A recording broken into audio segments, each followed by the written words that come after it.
నమస్తే, welcome to V3 news. Telangana ఉద్యమకారులు ఉమ్మడి మహబూబ్ నగర్ జిల్లా ముఖ చిత్రాన్ని, అక్కడున్న పరిస్థితులను ప్రపంచానికి తెలియజేసిన ప్రజ్ఞశాలి, వనపర్తి అభివృద్ధి ప్రదాత, కల్వకుర్తి ఎత్తిపోతల లిఫ్ట్ ఇరిగేషన్ కోసం నిరంతరం కృషి చేస్తున్న కృషివర్యులు.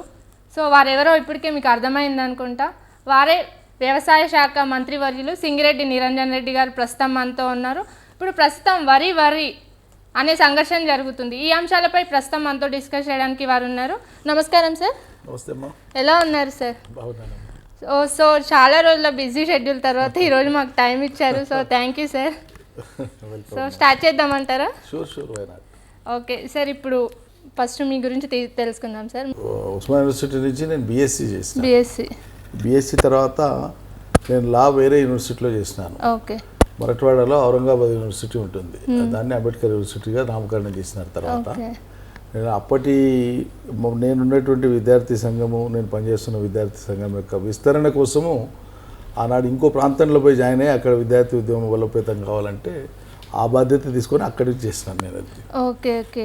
మరి మీరు అంటే ఉద్యమం సైడు అంటే విద్యార్థి ఇలా ఎందుకు రాజకీయాల వైపు ఆకర్షితులయ్యారు అసలు? రాజకీయాలు అనేటువంటిది ఇది ఒక ప్రత్యేకమైనటువంటి అభినవేశం కలిగినటువంటి ఒక ప్రత్యేక కార్యాచరణని అనుకోవట్లేదు.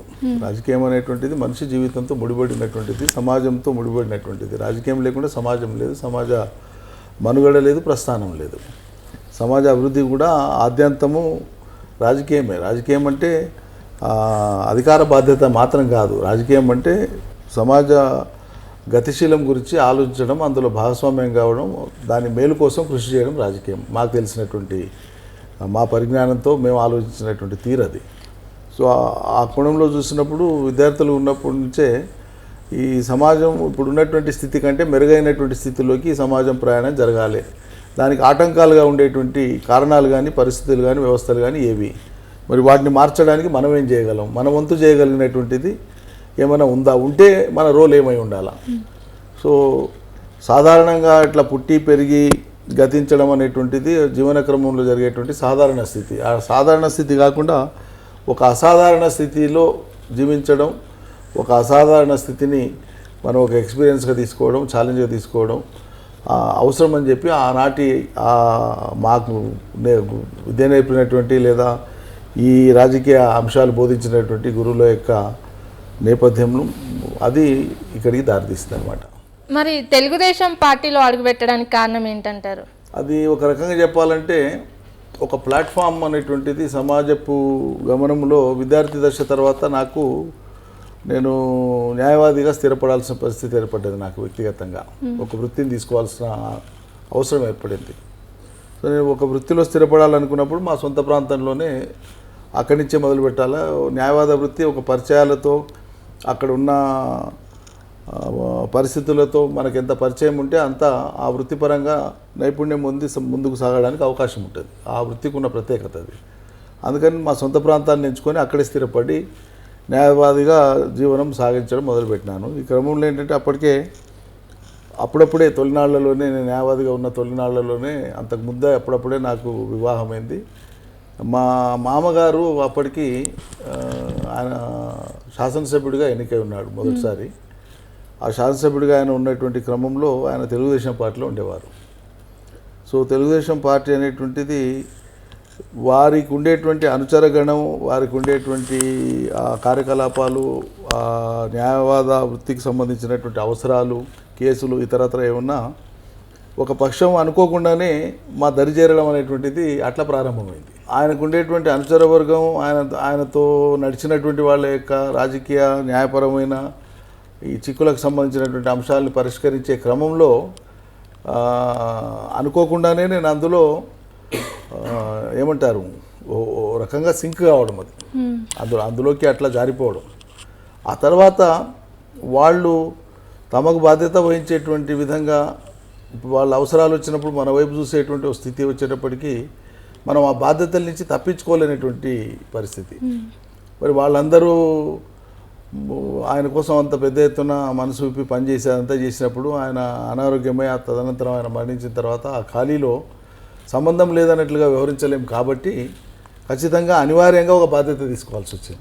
అట్లా ఆ అనివార్యతలోంచే దాన్ని ఒక ఇష్టంగానే ముందుకు కొనసాగించి ఆ పార్టీలో కూడా చాలా కీలకంగా రోల్ ప్లే చేసిన నేను. నా శక్తి ఉన్నంత వరకు సుదీర్ఘకాలమే పనిచేసినాం.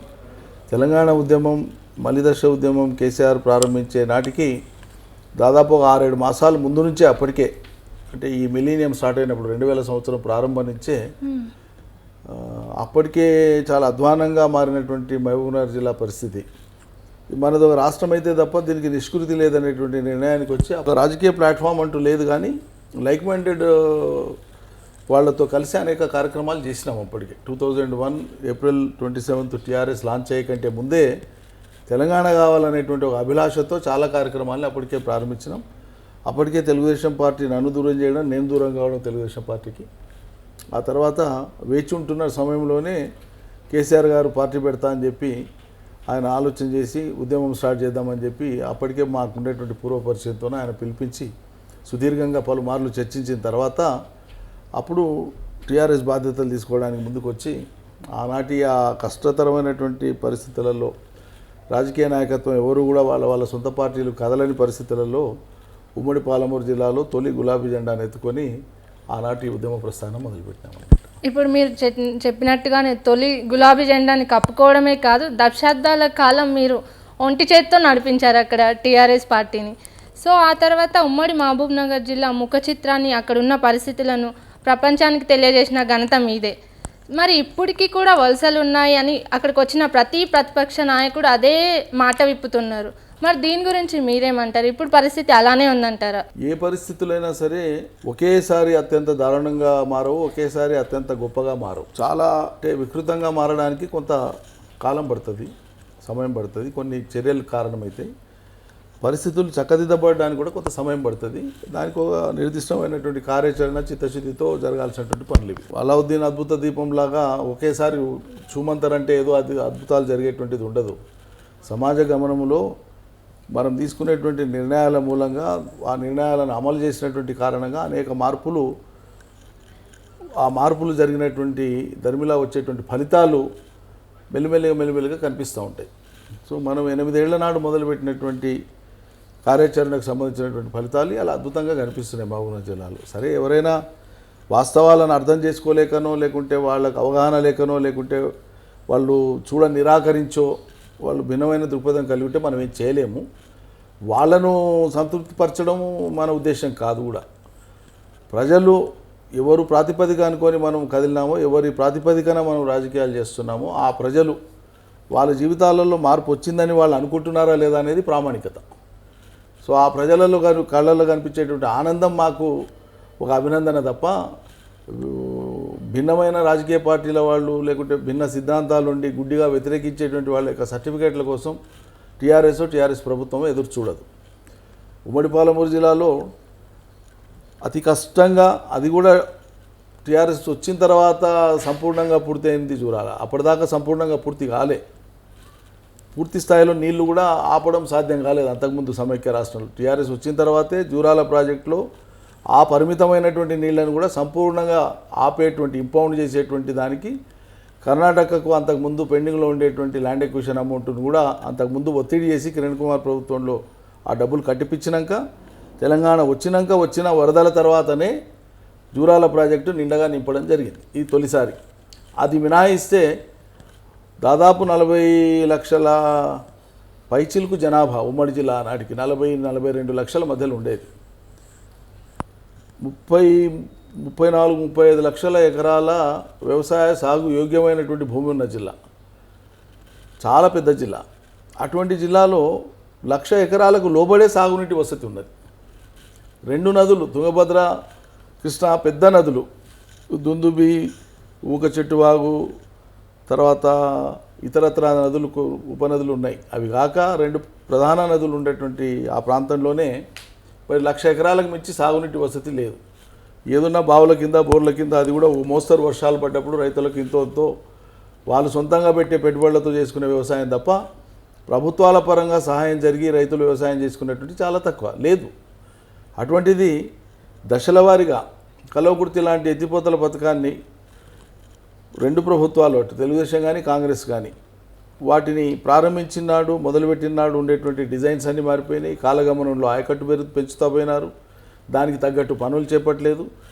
అన్ని పీఠముళ్ళు, భూసేకరణ జరగని కాడ పనులు ప్రారంభం, పనులు అయిన కాడ భూసేకరణ లేదు, పంప్ హౌజులు తవ్వడం కాడ ఇతరత్ర పనులు లేవు, ఎలక్ట్రో మెకానికల్ వర్క్స్ లేవు, ఏమీ లేవు, అంతా అస్తవ్యస్తం. మొత్తం కలవకుర్తి ఎత్తిపోతల పథకంలో నేను చాలాసార్లు వివరించిన, స్టేట్ మీడియాని కూడా తీసుకొని పోయి చూపించిన. మొత్తం కలవకుర్తి ఎత్తిపోతల పథకంలో ఉండేటువంటి 3 లిఫ్ట్లలో లిఫ్ట్ 1, లిఫ్ట్ 2, లిఫ్ట్ 3. లిఫ్ట్ 1 అనేటువంటిది ఒకటి మాత్రమే, ఎల్లూరు దగ్గర ఉన్న లిఫ్ట్ 1 అనేటువంటిది ఒకటి మాత్రమే 2013 నాటికి పూర్తయింది. దాని కింద సంపూర్ణంగా వచ్చే ఆయకట్టు మొత్తం కలిపితే 12,000 ఎకరాలు మాత్రమే. ఆ తర్వాత ఉండేటువంటి లిఫ్ట్ 2, లిఫ్ట్ 3 ప్రధానమైనటువంటి ఆయకట్టు. లిఫ్ట్ 2లో 52,000 ఎకరాలు వస్తుంది, లిఫ్ట్ 3లో 1,80,000 ఎకరాలు వస్తుంది డిజైన్ చేసిన దాంట్లో. కాబట్టి లిఫ్ట్ 2, లిఫ్ట్ 3కి సంబంధించినటువంటి మొత్తం పనులను టీఆర్ఎస్ ప్రభుత్వం వచ్చినాక మేము పర్యవేక్షించే పూర్తి చేయించినాం. ఇది యథార్థం. రికార్డు ఉంటుంది కదా ప్రతి దానికి. ఇవాళ ఏం పని జరిగింది, రేపేం పని జరిగింది అనేది ఇంజనీరింగ్ లెక్క ఉంటుంది. రోజువారీగా 100 సార్లు మీడియా మిత్రులు తీసిన ఫోటోలు ఉంటాయి, 100 సార్లు మీడియా మిత్రులు తీసినటువంటి వీడియో కవరేజ్లు ఉంటాయి కదా, అవే సజీవ సాక్ష్యాలు కదా ఏ పని ఎప్పుడు పూర్తయింది అనడానికి. వీళ్ళు అర్థం పర్థం లేకుండా చాలాసార్లు మాట్లాడింటే అది పాతబడిపోయింది. మా కాలంలోనే 90% పని పూర్తి చేసినాం. 90% పని పూర్తి అయితే 50% ఆల్మోస్ట్ 46-47% ఆఫ్ మనీ ఆ ప్రాజెక్ట్ మొత్తం మీద టీఆర్ఎస్ వచ్చిన ఖర్చు పెట్టింది. ఎట్లా పెడుతుంది 90% పని పూర్తి అయితే? అర్థం లేని మాట కదా. సో క్రెడిట్ కోసమో ఎవరి గొప్పతనం కోసం అనేది కాకుండా ఆ స్కీమ్ మొత్తం విజయవంతం కావడానికి అవసరమైనటువంటి ఆ పనులను వేగపరిచి పూర్తి చేయడం కోసం సంపూర్ణమైనటువంటి అవగాహనతో ఏ పని ఎక్కడ ఆగింది, ఎందుకు ఆగింది, అది ఏం చేస్తే ఆ పని పూర్తయింది అనేది సంపూర్ణమైన అవగాహనతో ఎంబడిబడి చేయించినాం. కాబట్టే దానికి తోడు కలవకుర్తి ఎత్తిపోతల పథకానికి వరద జలాలలో 25 టీఎంసీల నీటి కేటాయింపు ఆనాటి ప్రభుత్వం ఉమ్మడి ఆంధ్రప్రదేశ్ రాష్ట్రంలో కేటాయింపులు ఉండేదానికి, అది కూడా వరద జలాలలో. అంటే అత్యధికంగా వరదలు వచ్చినప్పుడు 25 టీఎంసీల నీళ్లను కలవకుర్తి ఎత్తిపోతల పథకం ద్వారా ఎత్తిపోసుకోవాలి. తద్వారా 2.5 లక్షల ఎకరాలకు మాత్రమే నీళ్ళు రావాలి, అది స్కీమ్. దాన్ని మనం 40 టీఎంసీలకు మార్చి 4 లక్షల ఎకరాలకు నీళ్ళు వచ్చేటట్లు చేసినాం. ఇవాళ మోటార్ల యొక్క ఎఫిషియన్సీ ద్వారా కావచ్చు, మన మేనేజ్మెంట్ ద్వారా కావచ్చు, నీటి వృధాన్ని అరికట్టడం ద్వారా కావచ్చు, కలవకుర్తి ఎత్తిపోతల పథకం ద్వారా ఈరోజు 3 లిఫ్టులు కలిపి సుమారు 5 లక్షల ఎకరాల దాకా నీళ్ళు ఇవ్వగలుగుతున్నాం. ఇది చాలా పెద్ద విజయం.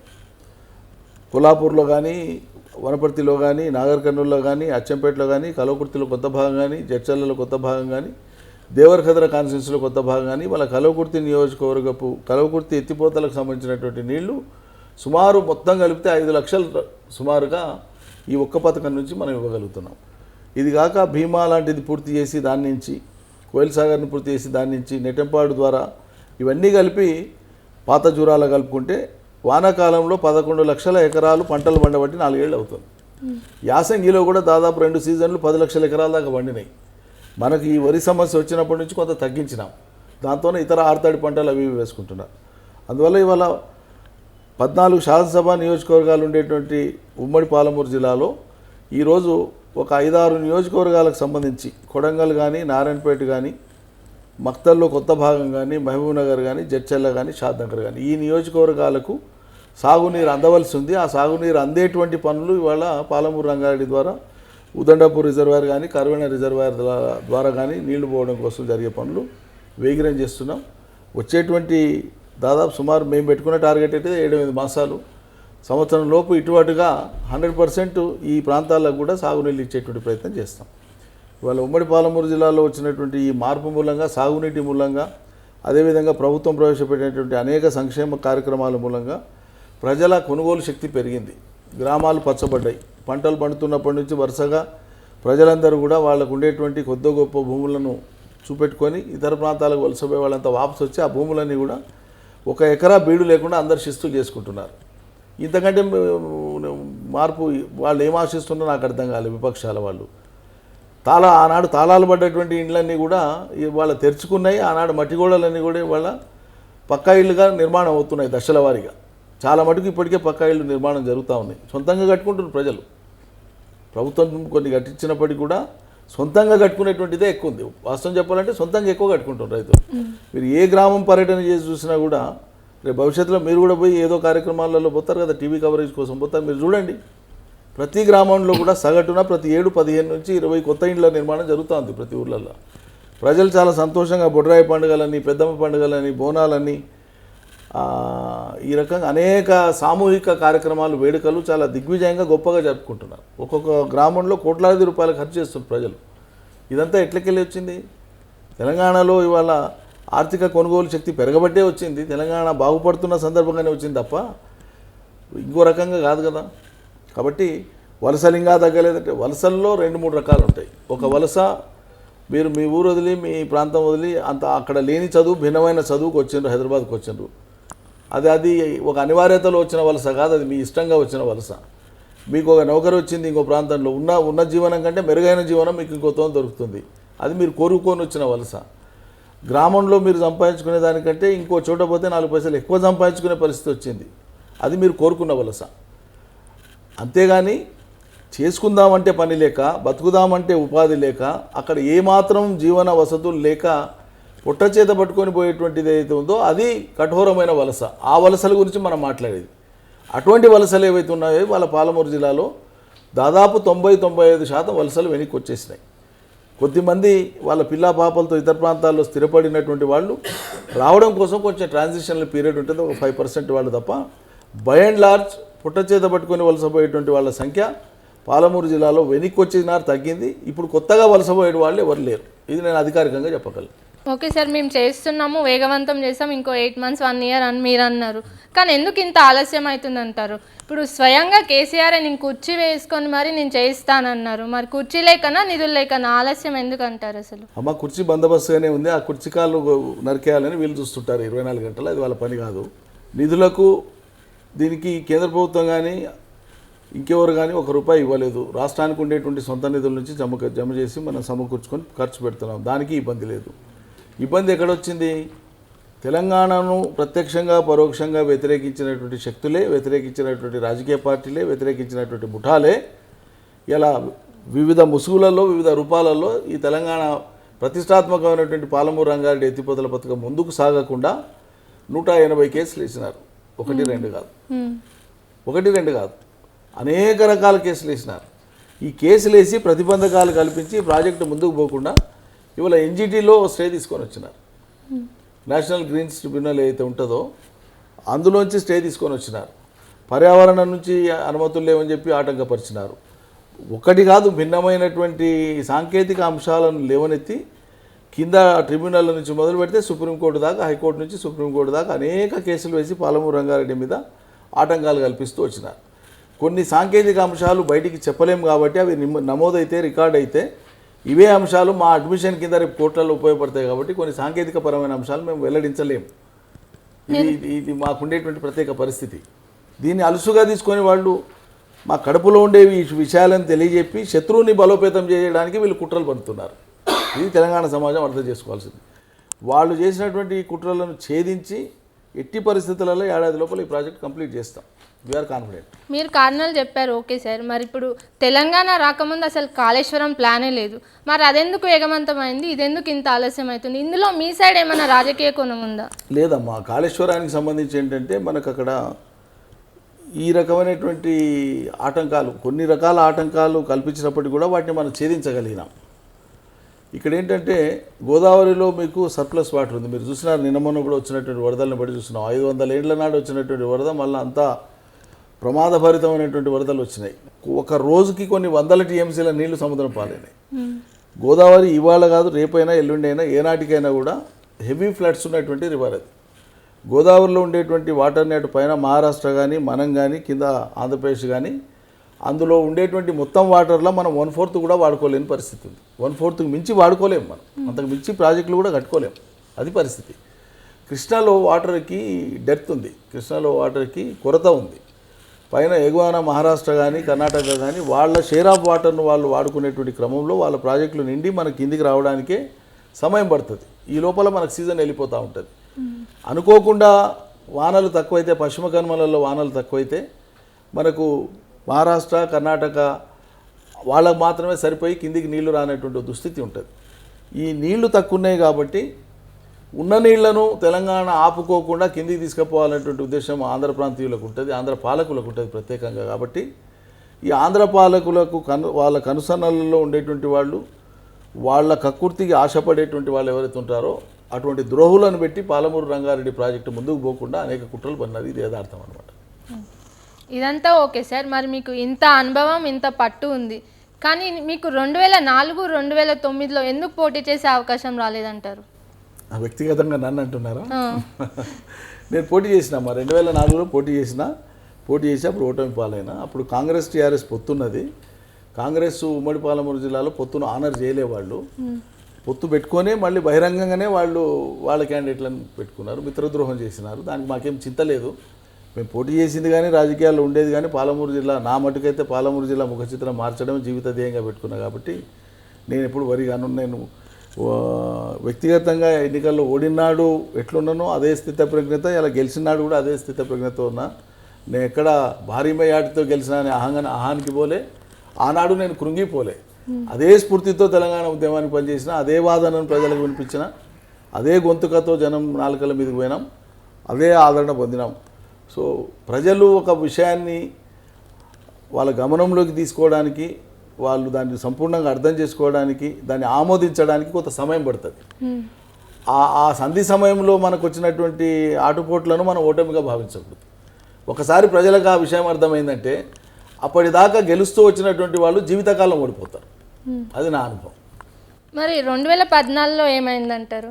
2014లో అతి స్వల్ప తేడాతో పోయింది. సిమిలారిటీ సింబల్ ఉండే, అప్పుడు రోడ్ రోలర్ ఉండే, సిమిలారిటీ సింబల్తో స్వల్ప తేడాతో పోయింది. అప్పుడు చాలా స్వల్ప తేడా.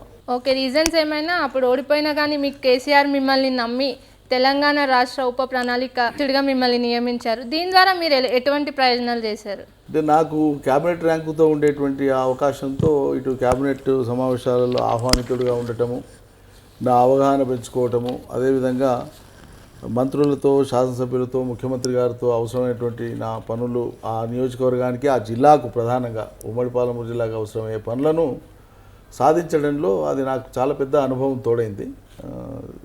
చాలా ఆ బాధ్యత ద్వారా అతి ఎక్కువగా ప్రజలకు మేలు జరిగేటువంటి కార్యక్రమాలకు నేను శ్రీకారం చుట్టిన. ఆ రోజు ఉమ్మడి జిల్లాకు ఒక మెడికల్ కళాశాల రావాలనేటువంటి ప్రతిపాదన పెట్టింది నేను, మా ఇద్దరు మంత్రులను కలుపుకొని ఆనాడు నేను ప్రతిపాదన పెట్టి సాధించిన. ఒక సభలో ముఖ్యమంత్రి గారి ముందు ప్రస్తావన చేసి ఒక వ్యవసాయ కళాశాలను, డిగ్రీ కాలేజీను 107 కోట్లతో నా పాలెంలో ఏర్పాటు చేయించిన. ఆ తదుపరి రాష్ట్రంలో ఏకైక ఫిషరీస్ సైన్స్ కాలేజీని నేను మా జిల్లాలో ఏర్పాటు చేయించిన. సో తెలంగాణ రేపు ముందుకు పురోగమించేటువంటి క్రమంలో రేపటి నాటికి అవసరమైనటువంటి సాంకేతిక హ్యాండ్స్, టెక్నికల్ హ్యాండ్స్, డిఫరెంట్ కోర్సెస్లో అవసరమైన హ్యాండ్స్ని ప్రొడ్యూస్ చేయాలంటే ఆనాటి వరకు ఇన్స్టిట్యూషన్స్ కూడా రావాలనేటువంటి ముందు చూపుతో ఇవన్నీ కూడా వర్కౌట్ చేసిన, విజయం సాధించిన. దాని ఫలితాలు కూడా ఇలా అద్భుతంగా కనిపిస్తున్నాయి. దాంతోపాటు ఈ సాగునీటి ప్రాజెక్టులను వేగవంతం చేయాలంటే ఒక అథారిటేటివ్గా ఏదైనా విషయం చెప్పాలన్నా, ఇంజనీర్లతో మాట్లాడాలన్నా, ప్రభుత్వంలో దాన్ని పర్సూ చేయాలన్నా క్యాబినెట్ ర్యాంక్ అనేటువంటిది నాకు చాలా దోహదపడింది. అది జిల్లా ప్రజలకు చాలా మేలైంది. దాని నుంచి మీరు కల్వకుర్తి ఎత్తిపోతల ద్వారా 75,000 ఎకరాలకు నీరు అందించిన తర్వాతే నేను ఎలక్షన్స్కి నామినేషన్ వేస్తా అన్నారు. అంటే అంత కాన్ఫిడెన్స్ ఎలా వచ్చింది మీకు? మీ మీద మీకుందా లేకపోతే కేసీఆర్ మీదనా?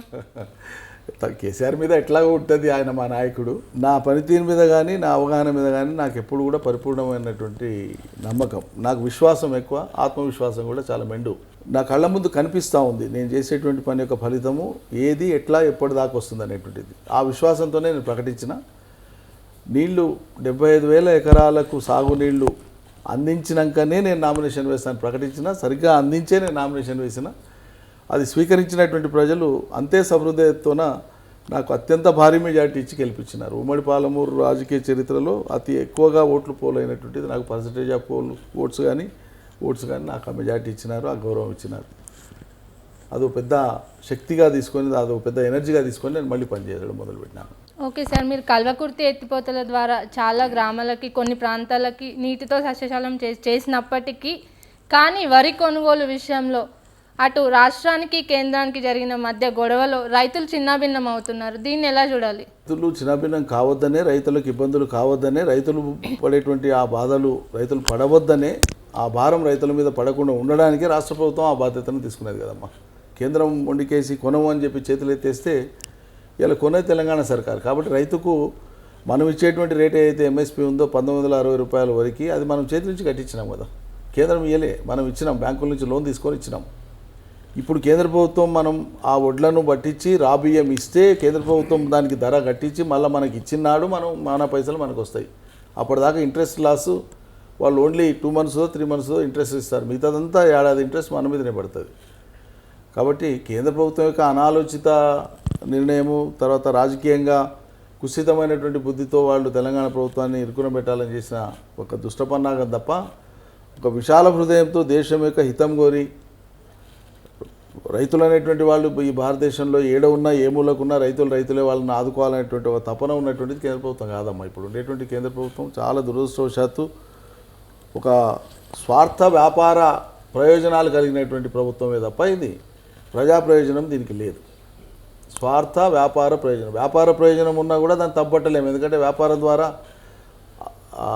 ఆర్జించినటువంటిది సమాజానికి దోహదపడుతుంది అనుకోవచ్చు. వీళ్ళకి స్వార్థ వ్యాపార ప్రయోజనాలు అంటే స్వార్థపరులు అయినటువంటి బడా వ్యాపారవేత్తలు ఎవరైతే ఉన్నారో వాళ్ళ ప్రయోజనాలే వీళ్ళకి పడతాయి తప్ప జనసామాన్యము రైతుల ప్రయోజనాలు వీళ్ళకి ప్రయోజనాలుగా కనిపించవు. దీనికి 100 ఉదాహరణలు ఉన్నాయి, 1 కాదు 2 కాదు. ఇప్పుడు పీయూష్ గోయల్ వ్యాఖ్యలు తీసుకుంటే కూడా అందులో కరోనా టైంలో కేంద్రం ఉచితంగా బియ్యం పంపమని రాష్ట్రానికి ఇస్తే అవి పంపకుండా ఆపేశారని, మళ్ళీ రైస్ మిల్లర్స్లో కూడా జరిగే అవకతవకలను కూడా మీరేమీ చెక్ చేయలేదని కూడా కొన్ని వ్యాఖ్యలు చేశారు. మరి దీని గురించి మీరు ఎలా స్పందిస్తారు? ఆయన అర్థం లేనటువంటివి, మూర్ఖమైనటువంటి మాటలు, అబద్ధపు మాటలు ఆయన మాట్లాడేవి చాలా గర్హనీయమైనటువంటివి, అది ఖండనార్హమైనటువంటివి. ఏం మాట్లాడుతున్నామో స్థిమితం లేనటువంటి మాటలు ఆయన మాట్లాడిన మాటలు. మొత్తం ఎపిసోడ్ అంతా రైతాంగం గమనించింది కదా. 6 నెలల ముందు నుంచి మేము చెప్పినాం యాసంగిలో వరి వల్ల ఇబ్బందులు వస్తాయని. మీకేం కాదు కొనండి అని వాళ్ళ రాష్ట్ర నేతలకు చెప్తాడు. కొనాల్సిన సమయం వస్తేనేమో 190 వంకర్లు పెట్టి మాట్లాడి నాకు చేత కాదు నేను కొనని మాట్లాడతాడు. ఆయన అసలు బాధ్యత గల మంత్రేనా ఆయన అట్లా వ్యవహరించేది? ఇంకొకటి సింపుల్ లాజిక్ ఇడ రైస్ మిల్తో మీరు కేంద్ర ప్రభుత్వానికి ఏం సంబంధం అమ్మా? రైతులు ధాన్యం పండిస్తారు, కేంద్ర ప్రభుత్వానికి బియ్యం కావాలి. రైతులకు కావాల్సింది కనీస మద్దతు ధర మీద ప్రభుత్వం వాళ్ళకి ధర చెల్లించాలి. మేము ధర చెల్లించి తీసుకున్నాం. మేము పట్టించినటువంటి బియ్యము నీకు ఎంత కావాలి ఆ బియ్యం తీసుకుంటావా లేదా గదియడమంటేనంటే రైస్ మిల్లో ఉన్నాయి, రైస్ మిల్ల తక్కువ ఉన్నాయి. నీకెందుకు రైస్ మిల్ల తక్కువ ఉండే ఎక్కువ తక్కువ మాకు తెలియదు, నీకు తెలియదు. మనం ఒక రైస్ మిల్కి 10,000 క్వింటాల వడ్లు ఇచ్చినాం. దానికి ఎంత మోతాదులో 6,700 క్వింటాల బియ్యం వచ్చేది ఉంటే 6,700 క్వింటాలు వాడిని ముక్కుపిండి వసూలు చేయి నువ్వు, అంతే. మేం కదా పెట్టేది బియ్యం, నీకేం సంబంధం? నువ్వు తక్కడ పట్టేటోడవు కాదు, బాట పట్టేటోడవు కాదు, సుత్తులు పట్టేటోడవు కాదు, దారం పట్టేటోడవు కాదు. నీకేం సంబంధం కేంద్ర ప్రభుత్వానికి? ఎంతసేపు నీకు ఎంత బియ్యం కావాలనో నువ్వు కోటా ఇస్తావు అంతే. ఇన్ని నెలలలో కావాలి, లేకుంటే ఈ వారంలో ఇంత కావాలి, మళ్ళీ వారం ఇంత కావాలి ఇస్తావు. ఆ మేరకు మేము ఇవ్వడం మా బాధ్యత.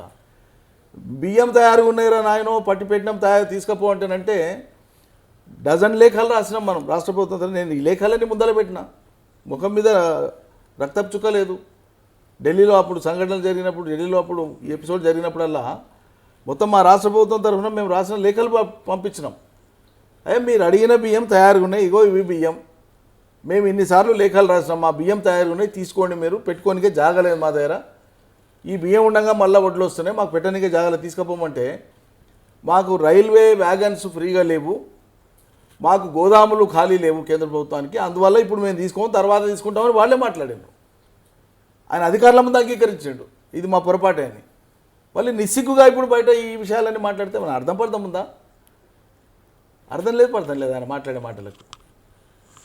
ఓకే సార్, మనం ఇప్పుడు ఒక మార్కెట్కి వెళ్తే ఒక సబ్బు కొంటే 5 రూపాయలు 10 రూపాయలు, ఒక ఆయిల్ ప్యాకెట్ కొంటే 80 రూపీస్ అని ఒక ఫిక్స్డ్ రేట్ ఉంటుంది. కానీ రైతు పండించే వరికి కానీ కూరగాయలకు కానీ అసలు ఫిక్స్డ్ రేట్ ఉండట్లేదు. వాళ్ళు సంవత్సరం అంతా పండించి చివరికి అమ్ముకొని సంతోషంగా ఉందామనే టైంలో మొత్తం నష్టపోతున్నారు.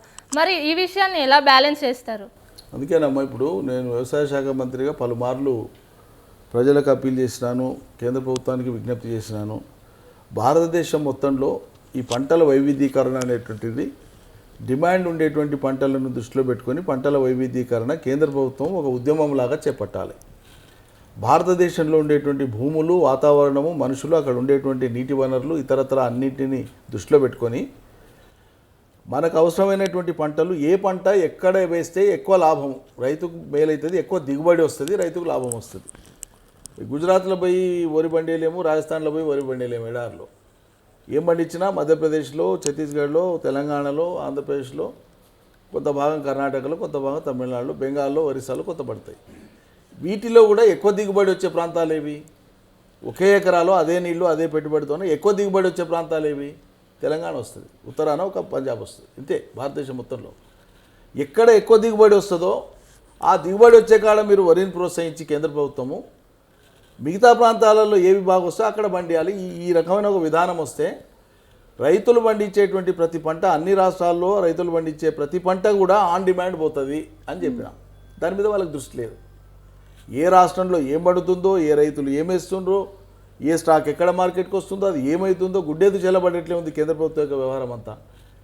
రాష్ట్రాల సబ్జెక్టు వ్యవసాయం అనేది వాళ్ళ చేతిలోకి తీసుకున్నారు. మనల్ని చేయనియరు, వాళ్ళు చక్కగా చేయరు. మనల్ని చేయనియరు, వాళ్ళు చక్కగా చేయరు.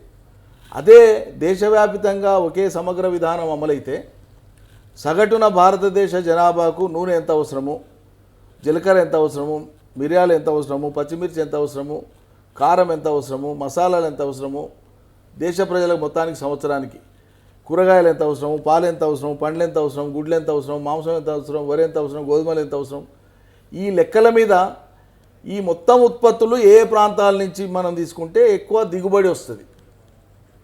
గొర్రె మాంసం కూడా దేశంలోని అన్ని ప్రాంతాల్లో రాదమ్మా. తెలంగాణ, రాజస్థాన్లోనే ఎక్కువ దిగుబడి వస్తుంది మాంసం, మిగతా రాష్ట్రాలలో ఇంత రాదు. ఇట్లా కొన్ని ప్రాంతాలకు కొన్ని ప్రత్యేకతలు ఉన్నాయి. మామిడి మీరు ఎక్కడో పోయి పండిస్తామంటే మంచిగా రాదు, తెలంగాణలో అద్భుతంగా వస్తుంది. ఉత్తరప్రదేశ్లో కొంత భాగంలో అద్భుతంగా వస్తుంది. మహారాష్ట్రలో కొంకణ్ ప్రాంతంలో కొంత, గోవా మహారాష్ట్ర బార్డర్ అక్కడ కొంకణ్ ప్రాంతంలో కొంత వస్తుంది. ప్రతి పంటకు ఒక ప్రత్యేకమైనటువంటి పరిస్థితి ఉంది, ప్రత్యేకమైనటువంటి వాతావరణ భూ వాతావరణ పరిస్థితులు తోడ్పడతాయి. వీటిని దృష్టిలో పెట్టుకొని ఆలుగడ్డలు ఉత్తరప్రదేశ్లో పండించి తెలంగాణ దాకా, దక్షిణ భారతదేశం దాకా రైళ్లలో వ్యాగన్లలో తెచ్చి ఇక్కడ ప్రజలు తినేటట్లు చేస్తే ధర పెరుగుతుంది. అదే ఆలుగడ్డలు తెలంగాణలో బ్రహ్మాండంగా పండుతాయి, పండవనేది లేదు. ఇక్కడ పండియాలంటే ఏం కావాలి? ఆ విత్తనం ఇక్కడ లభ్యత ఉండాలి, ఆలుగడ్డల విత్తనం లభ్యత ఉండాలి. ఆ విత్తనం కావాలంటే ఏం కావాలి? కోల్డ్ స్టోరేజ్ కావాలి. ఇవి రైతులు విడిగా పెట్టుకోలేరు, ఇవి ప్రభుత్వాలు ఏర్పాటు చేయాలి. కేంద్ర ప్రభుత్వం దీంట్లో తల దూర్చాలి. ఇటువంటి వాటిల్లో ఏ ఒక్క దాంట్లో వాళ్ళ పాత్ర లేదు. ఏదన్నా కార్యక్రమం చేస్తే మేము 10 రూపాయలు ఇస్తాం, మీరు 90 వేసి మీరు చేయండి అంటారు. వాడు వ్యవసాయం మొత్తాన్ని ఒక సమగ్రంగా ఈ దేశ అవసరాలకు తగ్గట్టు చేసి ఇందులో అధిక ఉత్పత్తి మనకు వచ్చేవి ఏమున్నాయి, మన దేశ ప్రజల అవసరాలు కాగా మిగులు ఎక్కువ ఉత్పత్తి ఏమొస్తుంది, ఈ ఉత్పత్తిని విదేశీ మార్కెట్లో అమ్ముకోవడానికి మార్గాలు ఏంది, దీని మీద కేంద్ర ప్రభుత్వం దృష్టి పెడితే ఈ బియ్యం ఎంత వచ్చినా కూడా కేంద్రానికి ఇబ్బంది లేదు. వాళ్ళ ప్రయత్నమే చేస్తలేదు. వ్యాపారస్తులు బియ్యం ఎగుమతి చేసుకునేటువంటి వ్యాపారస్తులకు గత సంవత్సరం దాకా వాళ్ళు సొంతంగా ఎగుమతులు చేసుకుంటే 5% ఇన్సెంటివ్ ఉండేది వాళ్ళు చేసే ఎక్స్పోర్ట్స్ మీద. ఆ ఇన్సెంటివ్ కూడా తీసేసినారు. వ్యాపారం చేసుకునేటువంటి ఇచ్చే ఇన్సెంటివ్ తీసేసివి, నువ్వు స్వయంగా తీసుకోకపోతేవి, ఎట్లా రెగ్యులేట్ చేయాలో చేయకపోతేవి. మాకు 3 ఏళ్ళకి సరిపోయే స్టాక్స్, బఫర్ స్టాక్స్ ఉన్నాయంటివి. మరి 3 ఏళ్ళకి సరిపోయే బఫర్ స్టాక్స్ నీతో నిజంగానే ఉంటే, బఫర్ స్టాక్స్ 3 ఏళ్ళకి సరిపోయి నిజంగానే నీతో ఉంటే ఈ పిచ్చి పీయూష్ గోయల్ మాట్లాడినట్టు మాటలు అర్థం ఉందా? మేము అడిగితే తెలంగాణ ప్రభుత్వము ఈ కరోనా వచ్చిన సమయంలో ఇవ్వలేకపోయింది. మరి ఇవ్వలేకపోతే నీ గోదాములలోనే భారతదేశ వ్యాప్తంగా పంచవచ్చు కదా, ఖాళీ అవుతుండే కదా గోదాములు, సగమో పావో ఎంతో ఖాళీ అవుతుండే, ఎందుకు చేయలే? మరి బఫర్ స్టాక్స్ ఉన్నాయంటివి కదా, నువ్వే 3 ఏళ్ళకి సరిపోయినాయంటివి కదా. మరి దేశంలో కరువు ఉన్న ప్రజలు, కాకలు ఉన్న ప్రజలు ఉన్నారు కదా. ఆ 10 కిలోలు ముష్టి ఇచ్చే బదులు 50 కిలోలు ఇస్తే నీ గోదాములు ఖాళీ కావా? బియ్యం ఖర్చు కావా? ప్రజలకు ఉపయోగపడవా? ఎందుకో చేయకపోతే మరి అది ఎవడు అడిగేటోడు లేడనా? ఇది అస్తవ్యస్తమైనటువంటి విధానాలు వాళ్ళవి, ఒక ముందు చూపు లేని విధానాలు, ఓ సమగ్ర విధానం లేని విధానాలు కేంద్ర. దాని మూలంగానే భారతదేశ రైతులు ఇబ్బందులు పడుతున్నారు. మొత్తం దేశంలో ఉండేటువంటి రైతులకు కంటే ఇవాళ తెలంగాణ రైతులు హ్యాపీగా ఉన్నారు. కారణం ఏంది? తెలంగాణ రైతు చేసేటువంటిది కష్టమే తప్ప ఆయన పెట్టుబడిలో మొత్తం పెట్టుబడి అలా సర్కారు పరిస్థితి. నీళ్ల పెట్టుబడి సర్కారుదే, కరెంటు పెట్టుబడి సర్కారుదే, రైతుకి ఇచ్చేటువంటి రైతు బంధు పెట్టుబడి సర్కారుదే, బీమా సర్కారుదే, పంటలు కొనుగోలు చేస్తే సర్కారు చేయబట్టే, ఇతర పంటలు కూడా సర్కారే కొనుగోలు చేసే, ఇన్ని రకాలుగా రైతును ఆదుకుంటున్నటువంటిది ఏకైక రాష్ట్రం తెలంగాణ రాష్ట్రం. కాబట్టి భారతదేశ సగటు రైతుల స్థితి తీసుకున్నప్పుడు తెలంగాణ రైతులు చాలా ఉన్నతంగా ఉన్నారు. అది నేను గర్వంగా చెప్పగలను. 2018లో కాంగ్రెస్ కురువృద్ధుడైన చిన్నారెడ్డిపై 50,000 పైచీలకు మెజారిటీతో గెలిచారు. వెంటనే వ్యవసాయ శాఖకు మంత్రివర్యులుగా పనిచేస్తున్నారు. సో వ్యవసాయం అంటేనే దేశానికి వెన్నెముక, అలాంటి శాఖకు మంత్రివర్యులుగా పనిచేస్తున్నారు. మరి మీకు ఎలా అనిపిస్తుంది? నేను రైతుల కోసం పనిచేయడం చాలా చాలా తృప్తినిచ్చేటువంటి అంశం. పుట్టుకతో నేను వ్యవసాయ కుటుంబం నుంచి వచ్చిన వాడిని. మా తల్లిదండ్రులు వ్యవసాయం చేసినారు, మా తాత ముత్తాతలు వ్యవసాయం చేసినారు. వాస్తవంగా నేను చదువుకునే రోజుల వరకు, నేను లా డిగ్రీ పూర్తి చేసేదాకా నాకు వ్యవసాయానికి సంబంధించి నాకు తెలియదు వాస్తవంగా, ఆనెస్ట్గా. నేనేదో ఒక్క కొడుకునని మా అమ్మ నాన్నలు చాలా గారాభంగా పెంచి చదివించినారు. లా డిగ్రీ అయిపోయిన తర్వాతనే నేను లా చేసేటువంటి క్రమంలోనే, న్యాయవాదిగా పనిచేస్తున్న క్రమంలోనే లోతులు, వ్యవసాయానికి సంబంధించినటువంటి లోతులు, వ్యవసాయ పరిజ్ఞానం అంటే వ్యవసాయ కుటుంబం నుంచి వచ్చినప్పుడు సహజంగా కొన్ని విషయాలు తెలుస్తాయి. కానీ ఆ వృత్తికి సంబంధించినటువంటి మెళకువలన్నీ కూడా నాకు తెలియదు. ఒకసారి న్యాయవాదిగా స్థిరపడి ముందుకు సాగుతున్న క్రమంలో ఈ కేసుల కోసం వచ్చేటువంటి రైతులు, సన్న చిన్న బీద బిక్క రైతులు ఎవరైతే ఉంటారో వాళ్ళ కేసులు చేసేటువంటి టైంలో వాళ్ళ జీవన వ్యధలు, వాళ్ళ గాథలు, వాళ్ళ కష్టాలు, వాళ్ళ సమస్యలు పుట్టిన తీరు అవి వినేటువంటి క్రమంలో ఎక్కువ నాకు విషయాలు అర్థమైనాయి. బహుశా అదే నాకు ప్రేరణ, తెలంగాణ ఉద్యమానికి రావడానికి కూడా అదే ప్రేరణ. అటువంటి రైతాంగం యొక్క వ్యతలు తీరడానికి స్వరాష్ట్రము, ఈ సాగునీళ్ళు, కరెంటు, రైతులు స్వపరిపాలన ఇక్కడ ఉంటే తప్ప ఇవన్నీ సాధ్యం కాదన్న స్పృహ అప్పుడే కలిగింది నాకు. అది ఒక కార్యరూపం తీసుకోవడానికి మనకు సమాజంలో ఈ అంశానికి సమాజ ఆమోదం పొందేదాకా మనం వేచి ఉండాల్సి వస్తుంది. సమాజ ఆమోదం పొందనటువంటి విషయాన్ని మనం ప్రస్తావించినా కూడా అది చాలా చిన్నచూపు గురవుతుంది, అవహేళనకు గురవుతుంది. అదే మనం అంతా కూడా చూసినాం. అట్లా రైతుల కోసం పనిచేయడం అనేటువంటిది చాలా తృప్తినిచ్చింది నాకు. ఇప్పటికి కూడా నేను చాలా ప్యాషనేట్గా, అదంటే చాలా చాలా మక్కువతో నేను కాలాన్ని గడుపుతాను. వ్యవసాయ శాఖకు సంబంధించినటువంటి పనులతోనే నాకు తృప్తినిచ్చినటువంటిది, నిజంగా సంతోషాన్ని ఇచ్చేటువంటిది. నాకు గర్వంగా కూడా ఉంది ఇవాళ. వ్యవసాయ శాఖ అంటే ఉమ్మడి రాష్ట్రం నుంచి మొదలు పెడితే మొన్నటి దాకా ఆ శాఖ అంటేనే అదేదో చిన్నచూపు గురయ్యేటువంటి, రైతులు ఎట్లా చిన్నచూపు గురయ్యేవాళ్ళు, వ్యవసాయ శాఖ కూడా అట్లా చిన్నచూపు గురయ్యే పరిస్థితి ఉండేది గతంలో. ఇవాళ మోస్ట్ గ్లామరస్ డిపార్ట్మెంట్ అంటే అగ్రికల్చర్ డిపార్ట్మెంట్ అన్న పేరు తీసుకొచ్చిన, అది నాకు చాలా సంతోషం. ముఖ్యమంత్రి గారి నేతృత్వంలో, ఆయన సూచనలు, ఆయన యొక్క దిశానిర్దేశంలో వ్యవసాయ శాఖకు కొత్త వన్నే తీసుకొచ్చినాను. ఇవాళ రాష్ట్ర వ్యాప్తంగా నేను తిరగని నియోజకవర్గాలు లేవు మొత్తం తెలంగాణలో. ఈ 3 ఏళ్ల కాలంలో వ్యవసాయ శాఖ మంత్రిగా రాష్ట్రంలోని దాదాపు అన్ని జిల్లాలు, ఎక్కువ నియోజకవర్గాలు పర్యటనలు చేసిన, వేల సంఖ్యలో రైతులకు సంబంధించినటువంటి వందల సమావేశాలు నిర్వహించిన, లక్షలాది మంది రైతులతో నేను మాట్లాడినా, ఇంటరాక్ట్ అయినా. వాళ్ళ హావభావాలు తెలుసు నాకు, వాళ్ళ భావోద్వేగాలు తెలుసు. ఈ అంశాలను ప్రస్తావించి వాళ్ళను ఒక నూతన దారి పట్టడం కోసం రైతులను తెలంగాణలో సన్నద్ధనం చేయడంలో, పంట మార్పిడి విషయంలో కానీ, కొత్త పంటలు వేయడంలో కానీ, భిన్నంగా ఆలోచించడంలో కానీ, రైతుల యొక్క స్పృహను ఇంకో కోణంలోకి మలిచినటువంటి ఒక గొప్ప అనుభూతి నాకైతే ఉంది. ఒక గొప్ప అనుభవం అయితే గడించినాను. చాలా తృప్తిగా ఉందమ్మా నాకు. వనపర్తికి నీరందించే, నీటి సరఫరా చేసే రామన్పాడ్ పైప్ లైన్ అనేది ఒక పెద్ద సమస్య, లీకేజ్ ఇది గతంలో ఉండే. మరి ఇప్పుడు అది ఎలా ఉంది? సమస్య పరిష్కారం అయినట్టేనా? లేదమ్మా, ఇప్పుడు అది పరిష్కారం అయ్యే సమస్య కాదు. అది చాలా చిన్న యూనిట్, అది చాలా చిన్న స్కీమ్. అది ఆ నీళ్లు వనపర్తి 25-30 వేల జనాభా ఉన్నప్పుడు డిజైన్ చేసినటువంటిది ఆ స్కీమ్. ఇప్పుడు అది పనికిరాదు. అందుకోసమే కృష్ణా నీళ్ళనే మొత్తం నియోజకవర్గానికి అందించేటువంటి విధంగా మొదటి ఫేజ్లో దాదాపు 226 కోట్లతో పనులైనాయి. రెండో ఫేజ్లో రామన్పాడ్ నుంచి కాక కృష్ణా నీళ్లతో లింక్ ఇచ్చేటువంటి పనులు చేపట్టినాం. దాదాపు 300 కోట్లతో అనుమతి తీసుకొని పనులు మొదలుపెట్టినాం. అది ఇంకో 100-120 కోట్ల దాకా అంచనాలు పెరిగేటట్లుంది. దాంతో ఈ రాబోయేటువంటి 100 ఏళ్ల కాలానికి కూడా వనపర్తి టౌనే కాదు, వనపర్తి జిల్లా మొత్తానికి సాగునీటికి సంబంధించినటువంటి ఇబ్బందులు ఎక్కడా తలెత్తవు. ఆ విధంగా పగడ్బందీగా సాగునీటి వ్యవస్థకు రూపకల్పన చేసినాం. ఆ పనులు ముమ్మరంగా జరుగుతున్నాయి. సెప్టెంబర్ ఎండ్ నాటికల్లా ఈ పనులు సంపూర్ణంగా పూర్తయిపోతాయి. ఇప్పుడు ఆల్రెడీ మొదటి దశ పూర్తయినటువంటి నీళ్ల ద్వారా ప్రజలకు నీళ్ళు వస్తున్నాయి.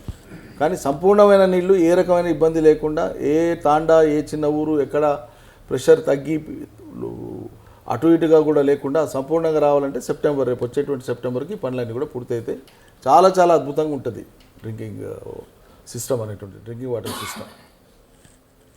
చెన్నారెడ్డి ఎమ్మెల్యేగా ఉన్నప్పుడు మీరు అధికార పార్టీ నాయకుడిగా బలపడి నేనే ఎమ్మెల్యేను అన్నట్టు చలామణి అయ్యారంట, ఇది నిజమేనా? నేను ఆయన గురించి మాట్లాడదలుచుకోలేదమ్మా. ఎందుకు సార్? అంటే మీరు ఎమ్మెల్యేగా అంటే ఎవరు వ్యక్తులు ఉన్నారని నేను ఎప్పుడు చూడను. వ్యక్తులుగా ఎవరున్నారు, ఏ హోదాలు ఉన్నారని నాకు ముఖ్యం కాదు. నా దృష్టి అంతా ఒకటే. నాకు ఒక బాధ్యత ఉంది, ఇక్కడ ప్రభుత్వం ఉంది. ఆ బాధ్యతతో ఈ ప్రభుత్వం ద్వారా ప్రజలకు ఏం చేయగలమో అది చేసుకుంటూ పోతాం. ఏం చేసినా చట్ట పరిధిలో, చట్టబద్ధంగా, రాజ్యాంగబద్ధంగా చేసుకుంటూ పోతాం. అవతలు ఉండేటువంటి వ్యక్తుల గురించి నేను మాట్లాడినని చెప్పినా వాళ్ళు ఎవరైనా కానివ్వండి, ఒకసారి అవకాశం వచ్చినా రెండుసార్లు అవకాశం వచ్చినా ఆ అవకాశాన్ని సద్వినియోగం చేసుకొని ప్రజలలో చెరగని ముద్ర వేసేటువంటి పనులు చేసిన వాళ్ళు 4 కాలాలు నిలబడతారు. కానీ ఈ శిలకు కూడా 1000 ఏళ్ల వయసు ఉంటుంది, 10,000 ఏళ్ల వయసు ఉంటుంది. ఏం లాభమమ్మా? ఎన్నిసార్లు అవకాశం వచ్చిందనేది ముఖ్యం కాదు కదా, ఏం చేసినావు అనేది ప్రామాణికత. కాబట్టి నేను అప్పటికంటే ఇప్పుడు మరి చాలా కీలక బాధ్యతలు ఉన్నాయి కదా, రాష్ట్ర మంత్రిగానే ఉన్నాను కదా, నేను ఎప్పుడు దర్పానికి పోలేదే. నేను గడిపినంత జనసామాన్యంలో మీకు చూపు మేరలో ఎవరు కనిపించారు మీకు అక్కడ. నేను మిళితమైపోయినంత, నేను జనసామాన్యంలో కలిసిపోవడం అంటే నాటకీయత లేదు అందులో. సంపూర్ణమైనటువంటి సహృదయంతో నేను ప్రజల మధ్యలో ఉన్నా, ప్రజలు నా మధ్యలో నాతో ఉన్నారు. కాబట్టి అది వ్యక్తుల పరంగా నేను పెద్దగా పట్టించుకోను. నా లక్ష్యం, నా నిర్దిష్టమైనటువంటి కార్యాచరణనే నాకు ముఖ్యం, దాని మీదనే పోతూ ఉంటాను. ఓకే సార్, ఇప్పుడు వనపర్తి టౌన్ తీసుకుంటే ఇరుకు రోడ్లు అనేది ఒక పెద్ద సమస్య. ఈ రోడ్ల విస్తీర్ణంలో మీరు చాలా ప్రయత్నం చేశారు. అసలు ఆ రోడ్లు విస్తీర్ణం చేస్తే అక్కడ షాపులు పోతాయని జనాలు కూడా కొంచెం సీరియస్ అయ్యారు. అంటే వాళ్ళని కన్విన్స్ చేసి ఇది ఎలా చేయగలిగారు, ఎట్లా సాధ్యమైంది? అంటే మనం చేసేటువంటి పనిలో ఒకటి చిత్తశుద్ధి ఉండాలా, మనకు చిత్తశుద్ధి ఉండాలా. రెండు, ఆ పని యొక్క లక్ష్యము ప్రజా ప్రయోజనం కలిగింది అయి ఉండాలి. అక్కడ ఎవరి వ్యక్తుల ప్రయోజనం లేదు, ప్రజా ప్రయోజనం. వనపర్తి జిల్లా కేంద్రమైంది. వనపర్తికు భౌగోళికంగా ఉన్నటువంటి పరిస్థితులలో వనపర్తి నుంచి 5 R&B రోడ్లు డిఫరెంట్ ప్రాంతాలకు పోతాయి. ఒక రోడ్డు, చాలా నియోజకవర్గాలు ఒకే రోడ్డు టౌన్ సెంటర్లో పోతుంది, ఒకే రోడ్డుతో ఆ టౌన్ అవసరాలు తీరుతుంటాయి. ఇది అట్లా లేదు, 5 రోడ్లు ఉంటాయి టౌన్కి, ఎంట్రీ ఎగ్జిట్స్ 5 ఉంటాయి. ఇటువంటి పట్టణం జిల్లా కేంద్రమై విస్తరిస్తున్నది. పంటలు బాగా, వర్తక వ్యాపారం పెరుగుతూ ఉంది. చదువుకునేటువంటి వాళ్ళు, వ్యాపారం కోసం వచ్చేటువంటి వాళ్ళు, వాణిజ్య కార్యకలాపాల కోసం వచ్చేవాళ్ళు, వాళ్ళ యొక్క రద్దీ పెరిగింది. ఈ టైంలో ఆ ఇరుకు రోడ్లలో జరిగేటువంటి యాక్సిడెంట్స్, ఎంతోమంది విగత జీవులు కావడం, మరణించడము, దురదృష్టకరమైన పరిణామాలు ఎన్నో జరిగినాయి. ఇది ఏనాటికైనా అవసరం విస్తరణ. రెండు, విస్తరణలో ఎవరైతే సెట్ బ్యాక్ చేసుకొని కన్స్ట్రక్షన్ చేసుకోవాలని మున్సిపాలిటీ పర్మిషన్ ఉన్నా కూడా, మీరు పర్మిషన్ తీసుకుంటే మీ ఇంటికి పర్మిషన్ ఉంది కానీ మీరు 5 ఫీట్లు సెట్ బ్యాక్ కావాలంటే మీరు 5 ఫీట్లు సెట్ బ్యాక్ కాకుండా ఇంకో 5 ఫీట్లు ముందరికి వచ్చి కట్టినారు. అంటే మీరు 10 ఫీట్లు, మీ 10 ఫీట్లు చట్ట వ్యతిరేకం అది. కాబట్టి ఆటోమేటిక్గా తీయాల్సిందే తీస్తాం. అదేవిధంగా కొందరివి చట్టబద్ధంగా ఉండేటువంటి వాళ్ళు స్వచ్ఛందంగా ముందుకొచ్చి మా ప్రాంతం బాగుపడుతుంది, మా వీధి బాగుపడుతుంది, ఈ పాత ఇళ్ళు కొత్త రూపానికి వస్తే మిగిలిన కొద్ది జాగాలైనా కొంత ముందు పోర్షన్ పైన వెనక పోర్షన్ మిగిలితే దాన్ని ఒక షాపో షట్టరో ఏదో చేసుకుంటే మాకు రెంటల్ వాల్యూ వస్తుంది, జిల్లా అయింది, మాకు మేలు అవుతుందని ప్రజలు చాలా ముందు చూపుతో ముందుకు వచ్చినారు. అట్లా వచ్చింది కాబట్టి వాళ్ళకి వాళ్ళ మేలు కూడా జరుగుతుంది.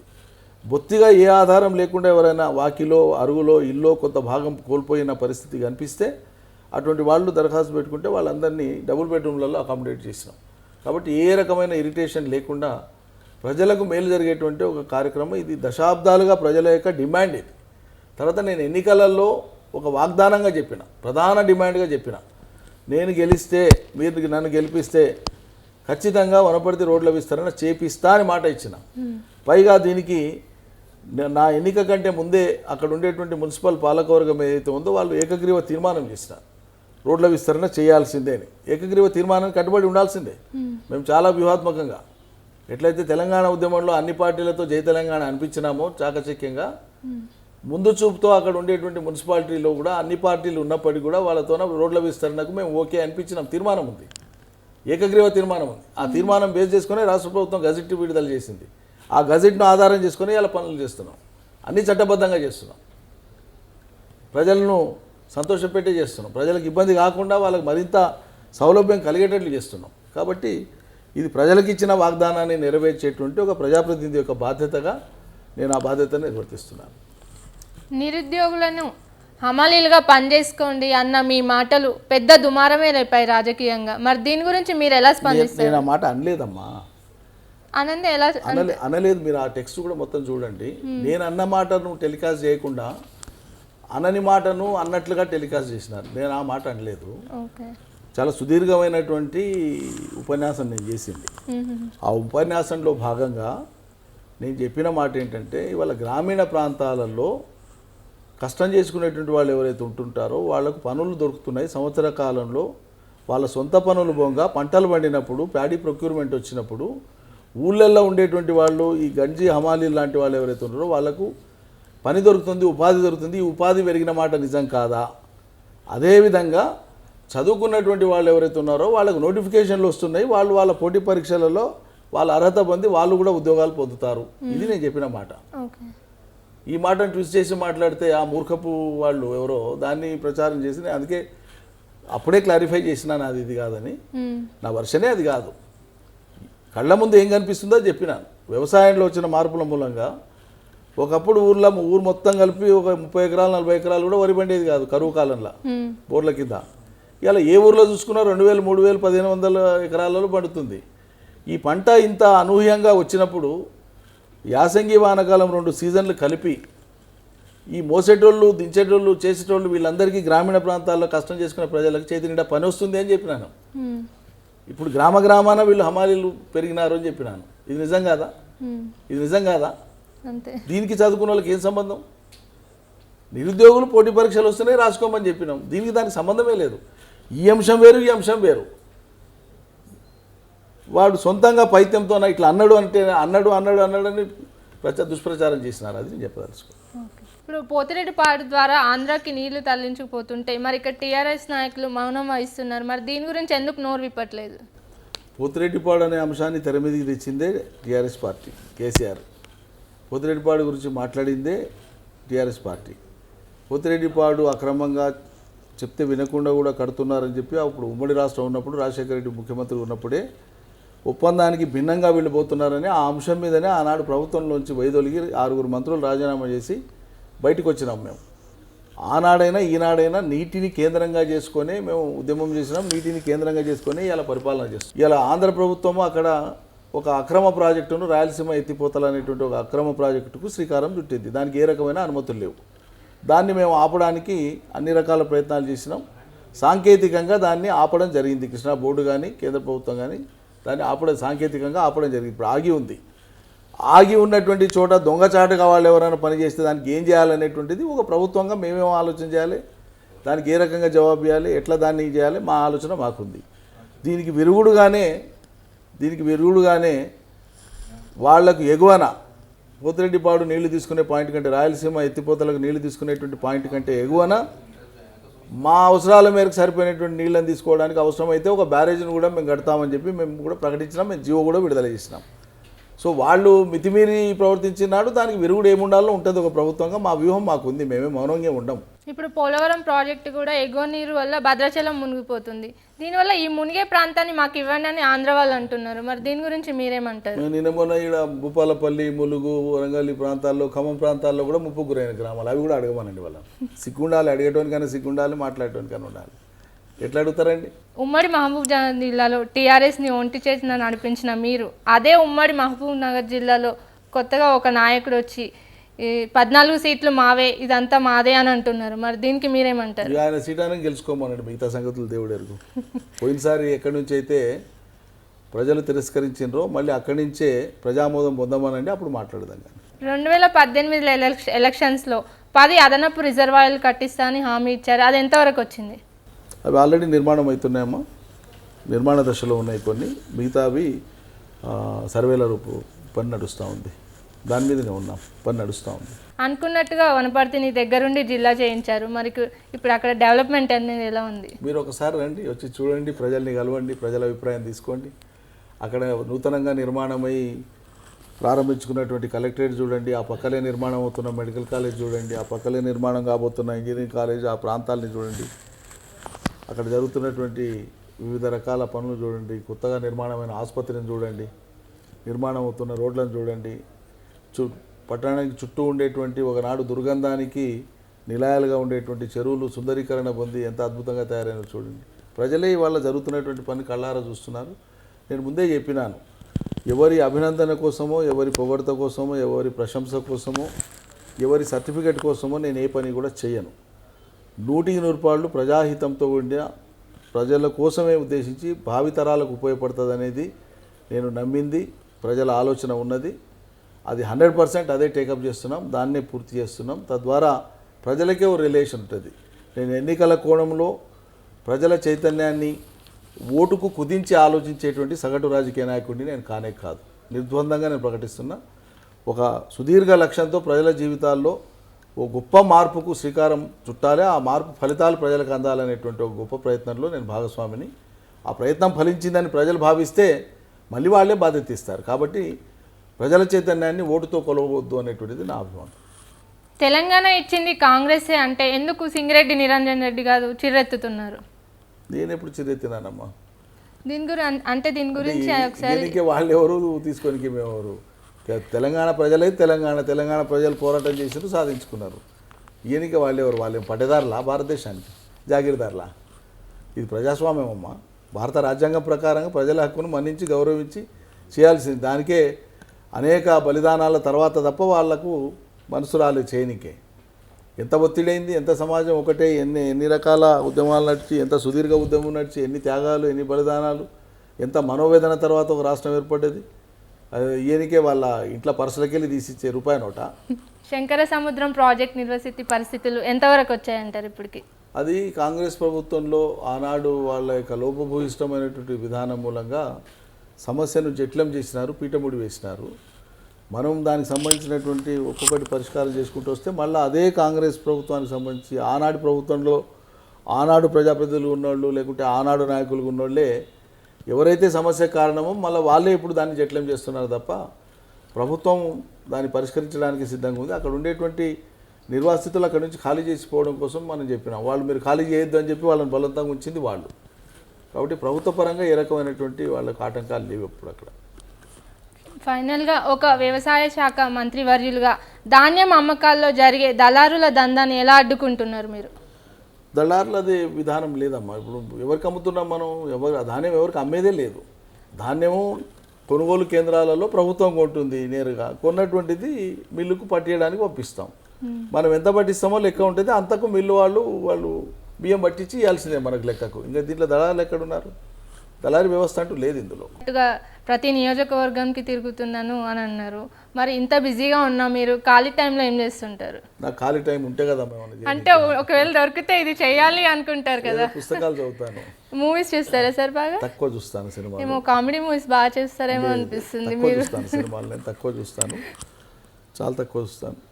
సమయం దొరికితే ఏదైనా పుస్తకాలు చదువుకుంటాను, అప్డేట్ కావడానికి ప్రయత్నం చేస్తాను, ప్రపంచ పోకడలను అర్థం చేసుకునే ప్రయత్నం చేస్తాను.